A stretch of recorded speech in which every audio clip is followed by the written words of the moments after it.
Hey, welcome back. This is RGB Dragon with What Gamers Love, and it's time for another update on Journey Before Destination, my Building an Eve Empire. It's been, it's been over a week, that's for sure. It's maybe been a week and a half, and sorry I've been slowing down a little bit on doing these updates, but once a week seems like maybe a little too fast, but still want to keep these coming so you all can see how things are going with our court. And definitely excited that it's been another wonderful week or so with a lot of really cool in-game developments and stuff for me to report back to you guys on. But before I do that, wanted to make sure and give a shout out to some of my other videos. Eve is celebrating its 18th birthday, and with that there are 2 exploration sites for Capsuleers Day. They're the EOM sites for both an anomaly and a data site, and I've done videos on both of those, so definitely check those out. And as you're watching the video, hopefully you find something useful or interesting about growing your own corporation, or if you're looking for a group to join, you can get a little bit of a flavor for who we are and what we do. So, but definitely like or subscribe. It helps me grow the channel, keeps me motivated to keep doing these videos. Okay, so first off, let's talk a little bit about the YouTube channel and the corp. YouTube channel has been growing fantastically. My subscriber count's really gone up the last couple weeks. Some of the video content I think has been doing well. We're over 156 subscribers now on the channel. I just mentioned the EOM site videos. One of those is over 3,200 views now, which is absolutely fantastic. Best video I've done by far. Really excited about that. And then in game, the corp has continued to grow amazingly. We are if I pull this up, now these are always lagged a day behind, but I don't think anyone's joined today. Member count is at 95. So we are so close to 100. That's amazing. And honestly, I feel like we're right at about the cusp of where I want to be, because I don't want us to be too big of a group, but certainly want enough of a core group of active players that are online at any given time, so that we've got events that we can run and people using our structures and really just kind of maximizing our efforts. So super happy to see that. We will continue to recruit. Some people take breaks or go away and things like that. So if you're interested in joining us, we would still love to have you. But yeah, it's been great to see, at any given time, there's 15 to 25 people online, which is absolutely fantastic. We've got every week, we've got some kind of standard events going on. So this week we've got upcoming a missions fleet. So we've been doing this every week. If you are running a corporation, I highly suggest you do something like this. So here's what we do. We run level 4 missions as a corporation, and depending on how many people are on, we'll run in either 1 or maybe 2 groups, and we will have a few dedicated salvage and looters that come behind us. So we use battleships and things to clear the sites pretty quickly.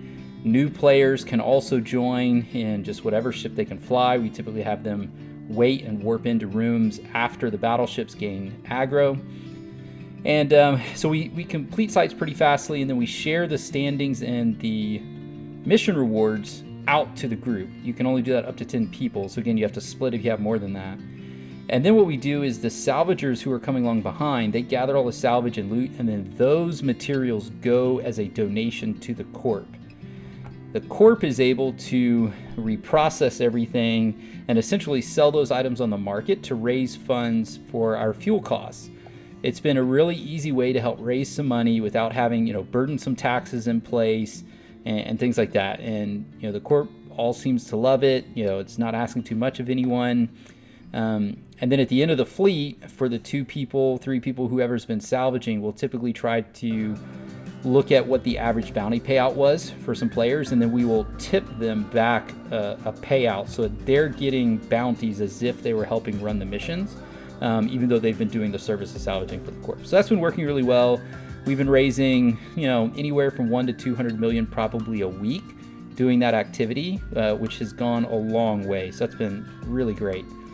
Other things that we're doing mining ops. Mining ops have been going really well. We've had anywhere from, I think, 5 to 12 people on most mining fleets when we do them. But this week's gonna be a little bit different. So we finally have our first athanor in a 0.5 system. So we are doing a moon pull, which should be ready in a day or so. So we're excited about that. We'll be doing a fleet op to mine that out as quick as we can. And then we also have had some exciting news on the diplomacy front. We have made arrangements with a nullsec group to essentially bring them compressed high-sec ores every week.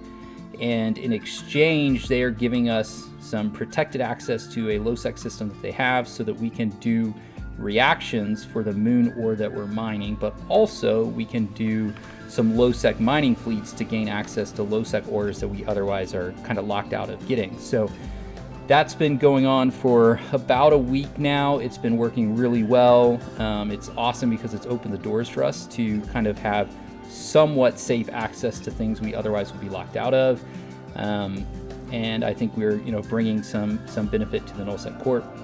I hope that over the long term we will really grow this relationship, and it should prove well for everyone. And we might look at potentially renting some space from them down the road or something, but there's just a lot of opportunities for growth. So the guys have all been super happy about that. It's really helping open up on some T2 manufacturing that needs reaction runs, and just generally getting us access to more stuff. So that's been fantastic.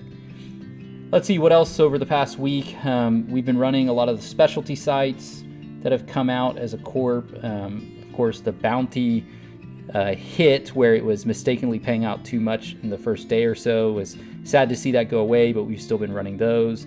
Guys have been running anoms. We continue to have some newer players run refugee sites and then offer the escalations to more of the vets, and we help them clear it and share the loot. So that's been good. Everyone kind of win-win situation. Then we also have had some vets returning to the game who have a little bit more experience on the industry and the marketplace. And so we are looking at doing some advanced market operations as well as some additional kind of industrial manufacturing. Long-term goal, we'd love to own our own market in a more remote location so we don't compete with any of the hubs, but that's something that we have kind of on our minds and we kind of have been planning towards down the road. So it'll be interesting to see that come together hopefully in the next month or so. But we certainly don't want to grow too far too fast. We are balancing our increased fuel costs with how much the corp can earn, and really want to make sure that we don't outpace ourselves. So try to take a healthy, respectful growth rate and not ramp up beyond what we can protect and pay for from a fuel standpoint. And so far that's been working very well, and hopefully that'll continue. All right, so for the next week or so, we are really gonna work on our new athanor moon pulls, work on the reactions, really try to expand and help more people get into T2 production. We've been doing a lot also with corporation contracts so that we can provide materials to newer players. So we've got that set up. So within our own system, new players can get access to minerals. We've also been doing a corp buyback program. That's been going really well. And so we want to continue doing those things. We have a few guys also interested in wormholes, so we'll be doing some wormhole exploration, maybe some day trips. And we also have been, we continuing our PvP training. I think last video I talked about how we did our first PvP flight school. We did scouting and descanning, and then last week we did another PvP training for tackle, light tackle and advanced tackle. Gave a lot of demonstrations there, which was a lot of fun. And then we also, pretty cool, guys are getting creative. We had one guy do Bring Me the Corpse of Jack Flashy and really put together kind of the writing that you would see in an NPC mission. And he actually has an alt that's low security status, so we had to try to hunt him down within the constellation and tackle him. And then whoever was able to tackle him won the Noctis as a prize. So pretty cool. So we're doing fun, creative stuff like that for content for people while also teaching them stuff so they can take some learnings and then apply it to the game. That's been fun for the newer players, veterans alike. So that's been cool to see. So hopefully we'll continue to grow a little bit, continue to flesh out our content, continue to work on our diplomacy with some other groups around us, and just make sure that everything that we have, we get to keep and get to grow it with us. Then I guess one other thing that I want to start doing, I should have been doing this from the beginning, but I play too many characters to track like my own personal growth and all that, but it's really about the corporation. So I'd like to start keeping track of the corporation assets as kind of like a benchmark to see how we're doing, but I'm not quite sure how to do that. So I don't know if anyone has some ideas. Throw that down in the comments. I'd love to check it out. I'm sure there's a third-party app. I think Eve Assets might be one. I'm not sure how to set that one up, but yeah, I'd love to do that and can include that as a part of this report.